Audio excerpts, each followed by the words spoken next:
একটা ছোট্ট গ্রামে থাকতো দুই ভাই বোন, ঈশিতা আর প্রিয়াংশু।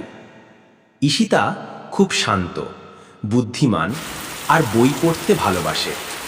প্রিয়াংশু আবার চঞ্চল, দুষ্টু আর নতুন কিছু খুঁজে বের করতে ভালোবাসে। একদিন দুপুরে তারা বনের কাছে খেলতে গিয়েছিল। হঠাৎ প্রিয়াংশু দেখতে পেল এক অদ্ভুত আলো গাছের ভেতর থেকে বেরোচ্ছে। সে চিৎকার করে বলল, দিদি এসো, দেখো এখানে কি হচ্ছে। ঈশিতা প্রথমে একটু ভয় পেলেও প্রিয়াংশুর হাত ধরে কাছে গেল। তারা দেখল গাছের ফাঁক দিয়ে একটা ছোট্ট জাদুর দরজা। দুজন মিলে দরজা ঠেলে ভেতরে ঢুকতেই এক রঙিন দুনিয়ায় পৌঁছে গেল।